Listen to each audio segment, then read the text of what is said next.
Adobe Premiere Pro. তো আপনারা যারা ইউটিউবার আছেন বা ভিডিও এডিটর আছেন তারা সকলে কম বেশি এই অ্যাপটার কথা জানেন, এবং কি আমরা এটাও জানি যে এই অ্যাপটা শুধুমাত্র উইন্ডোজ এবং ম্যাক ওএস এর জন্য প্রযোজ্য। কিন্তু আপনি কি জানেন এই অ্যাপটা মোবাইল ফোনের জন্য রিলিজ করা হয়েছে?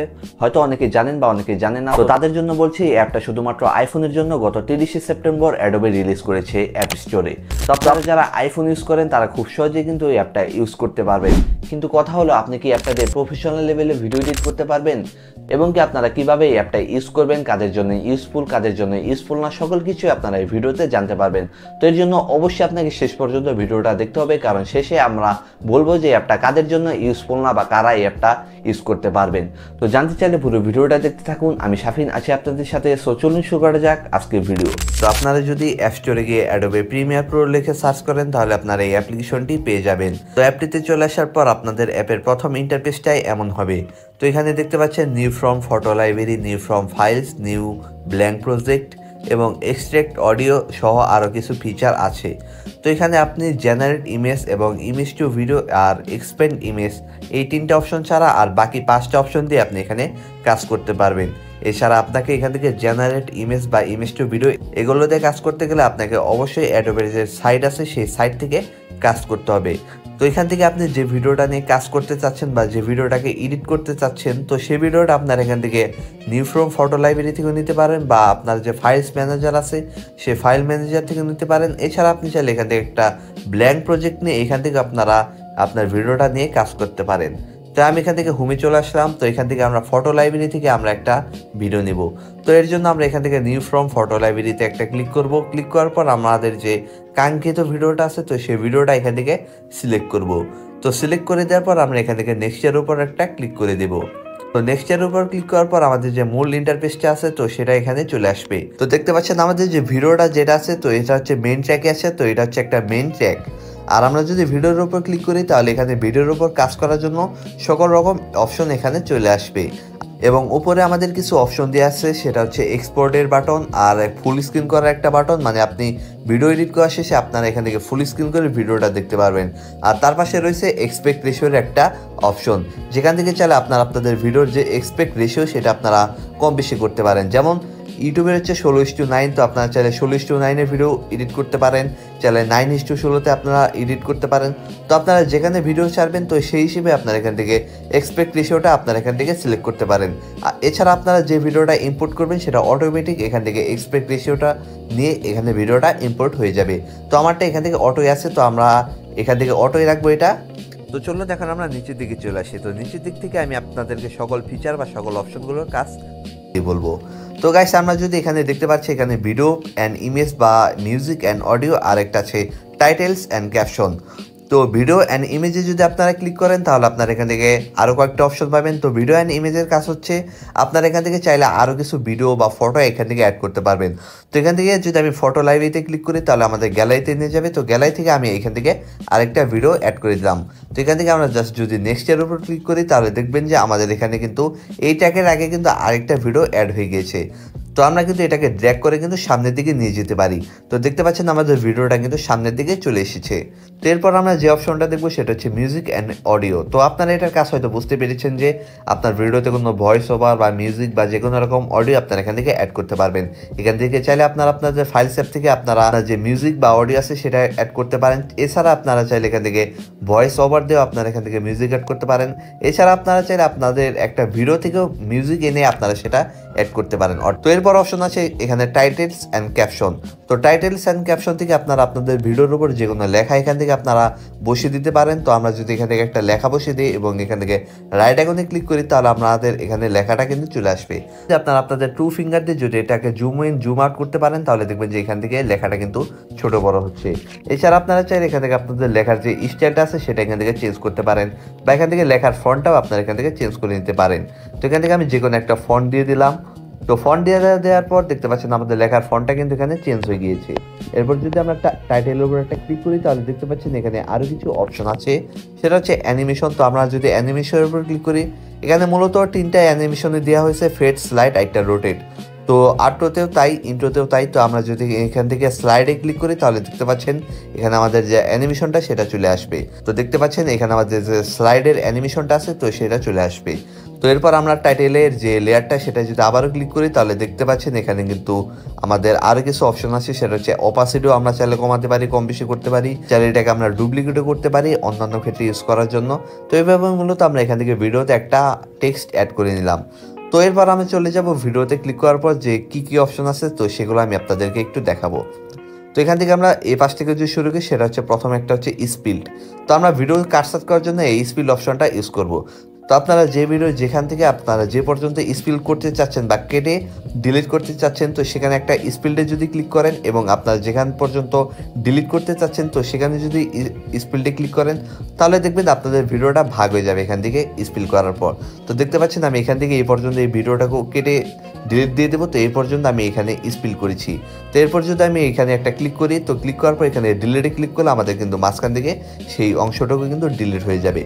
তো এইভাবে চাইলে আপনারা আপনাদের যে ভিডিওটা আছে সেটা আপনারা এখান থেকে স্পিল করতে পারবেন। এছাড়া আপনারা চাইলে আপনাদের ভিডিওটা ট্রিম করতে পারবেন। আপনারা যদি ট্যাগে ধরে এভাবে যদি সরিয়ে দেন তাহলে দেখবেন আপনাদের ভিডিওটা পাশে থেকে ট্রিম হয়ে যাবে। ডান পাশ থেকেও আপনারা চাইলে ট্রিম করতে পারবেন এবং কি বাম পাশ থেকেও এটা চাইলে ট্রিম করতে পারবেন। তো এইভাবে মূলত আপনারা ভিডিও কাটসাট করতে পারবেন। তো এরপর যদি আমি ভিডিওতে আবার একটা ক্লিক করার পর দেখতে পাচ্ছেন আমরা ভিডিও ডুপ্লিকেট করার অপশন আছে। এরপর আছে রিপ্লেস অপশন। আপনারা যে ভিডিওটা ইনপুট করেছেন সেই ভিডিওর বদলে যদি আরেকটা ভিডিও আপনারা বসাতে চান তাহলে রিপ্লেসে ক্লিক করে আপনারা অন্য একটা ভিডিও বসিয়ে দিতে পারেন। এরপর আছে মুভ আপ। তো মুভ আপ জিনিসটা কি আমি সেটা বুঝিয়ে বলছি। আপনারা যদি একটা ভিডিও ধরেন যে মেনটাকে নিয়ে আসছেন তো সেই ভিডিওটাকে আপনার সেকেন্ড লেয়ারে নিতে হবে। তো সেকেন্ড লেয়ারে যদি নিতে চান তাহলে আপনারা মুভ আপে ক্লিক করবেন। দেখতে পাচ্ছেন মুভ আপে ক্লিক করার পর আমাদের ভিডিওটা কিন্তু এখানে সেকেন্ড লেয়ারে চলে আসছে। এখান থেকে আমরা আন্ডো করবো। তো এই আন্ডো অপশন থেকে আমরা এই ভিডিওটা এখান থেকে আন্ডো করে দিচ্ছি। তো আন্ডো করে দেওয়ার পর আমাদের ভিডিওটা কিন্তু আবারও মেন থেকে চলে আসবে। তো আপনারা এখান থেকে এভাবে চাইলে সেকেন্ড লেয়ারে ভিডিও নিতে পারেন। তো এরপর আমরা দেখবো এখান থেকে রিমুভ ব্যাকগ্রাউন্ড। তো রিমুভ ব্যাকগ্রাউন্ড অপশনটা আপনারা কিন্তু ভালোভাবে ইউজ করতে পারবেন। আপনারা যারা ভিডিও ব্যাকগ্রাউন্ড রিমুভ করে কাজ করেন বা কোনো পার্সনের ব্যাকগ্রাউন্ড রিমুভ করে কাজ করেন তারা চাইলে কিন্তু এই রিমুভ ব্যাকগ্রাউন্ড অপশনটা ইউজ করতে পারেন। তো এরপর আমরা একটা লুকসের অপশন দেখতে পাবো। তো লুকস বলতে এখানে আপনার বিভিন্ন রকমের ফিল্টার বা এফেক্ট আছে। তো এই এফেক্টগুলো আপনারা এখান থেকে ইউজ করতে পারেন। তো লুকসে যদি ক্লিক করি তাহলে দেখবেন এখানে বিবিড, ড্রামাটিক, ওয়ার্ম, কুল, তো বিভিন্ন রকমের ফিল্টার কিন্তু এখানে রয়েছে। তো চাইলে আপনারা এখান থেকে বিভিন্ন রকমের ফিল্টার কিন্তু আপনারা আপনাদের ভিডিওতে ইউজ করতে পারেন। তো এরপর আমরা দেখবো এখানে অ্যাডজাস্ট অপশন। তো আপনারা যদি ভিডিওতে ভালো রকমের কালার গ্রেডিং করতে চান তাহলে এই অপশনটা ইউজ করতে পারেন। তো আমার কাছে এই কালার গ্রেডিং অপশনগুলো খুবই ভালো লেগেছে, কারণ এখানে তারা কালার গ্রেডিংয়ের জন্য ভালো রকমের কিন্তু ফিচার বা অপশন কিন্তু এখানে দিয়েছে। তো আপনারা চাইলে এখান থেকে কিন্তু আপনারা আপনাদের ভিডিও কালার গ্রেডিং কিন্তু খুব সহজে করে নিতে পারবেন। তো আমি এখানে কোনো কালার গ্রেডিং করলাম না অ্যাডজাস্ট থেকে। তো যাই হোক, এরপর আছে স্পিড অপশন। তো আপনার ভিডিওর কোনো ভিডিওর স্পিড কম বেশি করতে চাইলে আপনারা এখান থেকে স্পিডটা বাড়িয়ে বা কমিয়ে নিতে পারেন। তো এখান থেকে আমি স্পিডটা যদি একটু বাড়িয়ে দিই তাহলে দেখতে পাচ্ছেন আমাদের ভিডিওটার যে স্পিড আছে সেটা কিন্তু বেড়ে গিয়েছে। তো আমি ভিডিওটার স্পিডটা নর্মালি রাখলাম। তো এরপর আমরা এখানে রিভার্স একটা অপশন দেখতে পাবো। তো রিভার্স বলতে কিন্তু আপনারা সবাই জানেন যে রিভার্স বলতে কি বোঝায়। তো আমি যদি একটা ভিডিওর উপর রিভার্স করি তাহলে ভিডিওটা দেখবেন যে উল্টাভাবে কিন্তু চলবে, মানে শেষ থেকে প্রথম দিকে চলে আসবে। তো ভিডিওটা দেখতে পাচ্ছেন আমাদের ভিডিওটা কিন্তু রিভার্স হয়ে গিয়েছে। তো দেখতে পাচ্ছেন ভিডিওটা কিন্তু লাস্টের থেকে কিন্তু প্রথম দিকে চলে আসছে। তো এরপর একটা অপশন আছে সেটা হচ্ছে ফ্রিজ। তো ফ্রিজের কাজটা কি, সেটা হলো আপনার ভিডিওর মাঝখান থেকে যে কোনো একটা ছবি ক্যাপচার করা বা একটা ছবি রেখে দেওয়া। তো আমি যদি এখান থেকে একটা যে কোনো ক্লিপ যদি এখান থেকে ছবি হিসেবে ক্যাপচার করি, তো ধরেন আমি এইটুকুই ছবি হিসেবে ক্যাপচার করবো। তো এখান থেকে আমি ফ্রিজের উপর একটা ক্লিক করবো। দেখতে পাচ্ছেন আমাদের ভিডিওর মাঝখান থেকে কিন্তু যে কোনো একটা ক্লিপ কিন্তু এখান থেকে ক্যাপচার হয়ে গেছে ছবি হিসেবে। তো আপনারা চাইলে এইভাবে ভিডিও থেকে ছবি ক্যাপচার করতে পারেন ফ্রিজের মাধ্যমে। তো এরপর যদি আমরা আরও কিছু অপশন থেকে দেখি তাহলে দেখবেন এখানে ভিডিও ফ্লিপ করার কিন্তু একটা অপশন আছে। চাইলে আপনারা ভার্টিক্যাল বা হরিজন্টালভাবে আপনারা এখান থেকে ফ্লিপ করতে পারবেন। এরপর আছে ব্যাকগ্রাউন্ড। তো ব্যাকগ্রাউন্ড বলতে আপনারা যদি এখান থেকে ব্লারের উপর একটা ক্লিক করেন তাহলে দেখবেন যে আপনাদের ভিডিওর পিছনের এই সেম ভিডিওটাই দেখবেন যেখান থেকে পিছনে ব্লার হয়ে গিয়েছে। তো এইভাবে আপনারা এই কাজটা করতে পারবেন। এরপর নোয়ের বলে একটা অপশন আছে। তো এই অপশন দিয়ে আপনারা দেখতে পাচ্ছেন পিছনে কিন্তু আমার এখানে সাদা কালো হয়ে গিয়েছে। তো এই জিনিসগুলো মূলত ডকুমেন্টারি ভিডিওতে ইউজ করা হয়। তো আমাদের সিম্পল ভিডিও এডিটের ক্ষেত্রে মূলত এই ব্যাকগ্রাউন্ড অপশনের কাজ নেই বললেই চলে। তো আপনারা চাইলে এটা ইউজ করে দেখতে পারেন।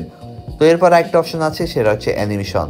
তো অ্যানিমেশন জিনিসটা হচ্ছে আপনার ভিডিওর শুরু এবং প্রথমে কীভাবে ভিডিওটা স্টার্ট হবে বা শেষ হবে সেটা দেখানো। তো আমরা ভিডিওটা যদি ফিট করে দিই তাহলে দেখবেন যে ভিডিওটা একটা কালো একটা ইন্ট্রো নিয়ে কিন্তু এটা কিন্তু স্টার্ট হচ্ছে। তো এটাকে বলা হয়েছে ইন্ট্রো অ্যানিমেশন। আর চাইলে আমরা এখান থেকে স্লাইডও ইউজ করতে পারি বা রোটেটও ইউজ করতে পারি। তো এখানে আপাতত 3টা অপশন দেওয়া হয়েছে। তো হয়তো পরবর্তী আপডেটে বা পরবর্তীতে আরও বিভিন্ন অপশন এখানে অ্যাড করা হবে। তো এখান থেকে আমি এটা স্লাইড করে দিলাম। তো স্লাইড করে দেওয়ার পর দেখি আমাদের ভিডিওটা কেমন হয়। তো স্লাইড করে দেওয়ার পর দেখতে পাচ্ছেন মোটামুটি আমাদের ভিডিওটা অন্যরকম একটা এফেক্ট আসছে। আর আপনারা যদি একটা ভিডিওর উপরে যদি আপনারা কোনো ছবি বা ভিডিও যদি অ্যাড করতে চান, তাহলে সেটার জন্য আপনারা এখান থেকে ভিডিও অ্যান্ড ইমেজের উপর ক্লিক করে আপনারা আপনাদের যে ভিডিও বা ইমেজটা আছে তো সেটা আপনারা ইম্পোর্ট করবেন। তো এখান থেকে আমি একটা ভিডিও ইম্পোর্ট করলাম। তো সাপোজ ধরেন এই ভিডিওটা আমি এই ভিডিওর উপরে আনতে যাচ্ছি। তো এর জন্য আমরা যেটা করব সেটা হচ্ছে এখানে ক্লিক করব, জাস্ট চেপে ধরে আমরা ড্র্যাগ করে উপরে নিয়ে আসবো। তো ড্র্যাগ করে উপরে নিয়ে আসার পর দেখতে পাচ্ছেন আমাদের যে ভিডিওটা আছে তো সেই ভিডিওটা কিন্তু সেকেন্ড লেয়ারে চলে আসবে। মানে আমরা যদি কোনো ভিডিওর উপর যদি আরেকটা ভিডিও বা ছবি বসাতে চাই, তাহলে আমরা ভিডিওটা এভাবে ড্র্যাগ করে আমরা উপরে নিয়ে আসবো, তাহলে আমাদের ভিডিওটা সেকেন্ড লেয়ারে চলে আসবে। তো দেখতে পাচ্ছেন আমাদের ভিডিওটা কিন্তু সেকেন্ড লেয়ারে চলে আসছে। তো এখান থেকে চাইলে আমরা 2 ফিঙ্গারের ভিডিওটা কিন্তু ছোট বড় করতে পারি। আর আরেকটা জিনিস আছে সেটা হচ্ছে ট্রানজিশন। তো একটা ভিডিও থেকে আরেকটা ভিডিও মুভ করার সময় যে এফেক্ট আসে সেটা হচ্ছে আপনার ট্রানজিশন। তো আমরা যদি আমাদের টাইম লাইনটাকে একটু বড় করি, তো বড় করে দেওয়ার পর দেখতে পাচ্ছেন এখানে মাইনাসের মতো একটা আইকন আছে। তো এখানে যদি ক্লিক করি তাহলে কিন্তু এখানে কিছু ট্রানজিশন এফেক্ট আছে। তো এখান থেকে যদি আমি একটা প্রথম ট্রানজিশনটা যদি দিই তাহলে আমরা বুঝতে পারবো। তো আমরা যে ট্রানজিশনটা দিয়েছি তো সেটা আমরা এখান থেকে যদি একটু দেখি, দেখতে পাচ্ছেন আমাদের ট্রানজিশন এফেক্টটা কিন্তু এখানে অ্যাপ্লাই হয়ে গিয়েছে বা এখানে কিন্তু সেট হয়ে গিয়েছে। তো আপনারা চাইলে এখান থেকে এই ট্রানজিশন এফেক্টগুলো ইউজ করতে পারেন। তো সব কিছু হয়ে যাওয়ার পর আপনারা আপনাদের ভিডিওগুলো এডিট করে নেওয়ার পর সব কিছু হয়ে যাওয়ার পর আপনার এখান থেকে এই ভিডিওটা এক্সপোর্ট করতে হবে। তো এক্সপোর্ট করার জন্য আপনারা উপরে ডান পাশে একটা অ্যারো দেখতে পাচ্ছেন, তো এখানে একটা ক্লিক করবেন। তো এখানে ক্লিক করার পর আপনাদের এখানে অ্যাক্সেস যাবে, তো এখান থেকে আপনারা অ্যাক্সেস দিয়ে দেবেন। তো এখান থেকে আপনারা চাইলে ভিডিওটা 4K পর্যন্ত, অর্থাৎ আপনার এই অ্যাপ্লিকেশন আপনাদের ভিডিও 4K পর্যন্ত এখান থেকে এক্সপোর্ট করতে পারবেন এবং 60 ফ্রেম রেটে ভিডিও এক্সপোর্ট করতে পারবেন। তো এখান থেকে আমি এটা 30 রাখলাম। তো 30 রাখার পর এখান থেকে আপনারা আপনাদের কোয়ালিটি লো বা মিডিয়াম বা হাই করে এক্সপোর্ট করতে পারেন। এমনকি ফরম্যাটটা যদি আপনারা HDR রাখেন তাহলে সমস্যা নেই, বা যদি রাখেন তাহলে সমস্যা নেই। তো আমি এটা HDR রাখলাম এবং কি আমরা এটা হাই করে দিলাম। তো সব কিছু করে দেওয়ার পর আমরা যদি এখান থেকে এক্সপোর্ট ভিডিওতে ক্লিক করি তাহলে আমাদের যে ভিডিওটা আছে সেটা কিন্তু এখান থেকে এক্সপোর্ট হওয়া শুরু হবে। তো গাইস দেখতে পাচ্ছেন আমাদের ভিডিওটা কিন্তু এখান থেকে এক্সপোর্ট হয়ে গিয়েছে। তো এক্সপোর্ট করার পর দেখতে পাচ্ছেন আমাদের ভিডিওটা কিন্তু এখানে অটোমেটিক প্লে হয়ে গিয়েছে। তো এইভাবে মূলত আপনারা এই অ্যাপ দিয়ে আপনারা খুব সাধারণ বা সিম্পল ভিডিও এডিট করে নিতে পারবেন। তো আপনারা যা দেখতে পেলেন এই অ্যাপটার ইন্টারফেস কিন্তু খুবই সহজ ছিল বা খুবই কিন্তু ইজি ছিল, বাট এই অ্যাপটা কিন্তু সবার জন্য কিন্তু ইউজফুল না, কারণ এই অ্যাপটার মধ্যে বড় দুইটা ফিচার মিসিং আছে। একটা হচ্ছে কে ফ্রেম আর একটা হচ্ছে এফেক্টস। তো আপনারা যারা প্রো লেভেল বা প্রফেশনাল লেভেলে ভিডিও এডিট করতে চান বা মোবাইলে ভিডিও এডিট করতে চান তারা অ্যাপটা ইউজ না করে ভালো, কারণ অ্যাপটার মধ্যে যথেষ্ট কোনো এফেক্ট নেই বা কে ফ্রেমের মতো কিন্তু কোনো অপশনও নেই। তো আপনি যদি এফেক্টই না থাকে, ভালো একটা এফেক্ট বা আপনি যদি কোনো ভালো অ্যানিমেশন নিয়ে কাজ করতে না পারেন, তাহলে কিন্তু আপনি প্রফেশনাল লেভেলে বা প্রো লেভেলে ভিডিও এডিট করতে পারবেন না এই অ্যাপ দিয়ে। আবার আপনারা এই অ্যাপটা শুধুমাত্র সেই জন্য ইউজ করতে পারেন যারা দ্রুত ভিডিও এডিট করতে চান বা দ্রুত একটা সোশ্যাল মিডিয়া ভিডিও রেডি করতে চান, বা শুধুমাত্র কাট সাট করে বা একটা মিউজিক অ্যাড করলে হবে, তারা চাইলে অ্যাপটা ইউজ করতে পারেন। বা যারা বিগিনার আছেন তারা চাইলে অ্যাপটা ইউজ করে আপনারা দেখতে পারেন। তো ভবিষ্যতে হয়তো এই অ্যাপটা আরও আপডেট হবে, তখন হয়তো অ্যাড হবে এই অ্যাপের মধ্যে কে ফ্রেম বা এফেক্টস বা অন্যান্য আরও ফিচার অ্যাড করবে। তো এই ছিল আজকের ভিডিও। সো ভিডিওটি কেমন লাগলো তো অবশ্যই কমেন্টে জানাবেন, এবং আপনি যদি আমাদের চ্যানেলে নতুন হয়ে থাকেন তাহলে চ্যানেলটিকে সাবস্ক্রাইব করে আমাদের সাথে থাকবেন। দেখা হচ্ছে আগামী আর একটা নতুন ভিডিও নিয়ে। ততক্ষণ পর্যন্ত সকলে খুব ভালো থাকবেন, সুস্থ থাকবেন। ধন্যবাদ।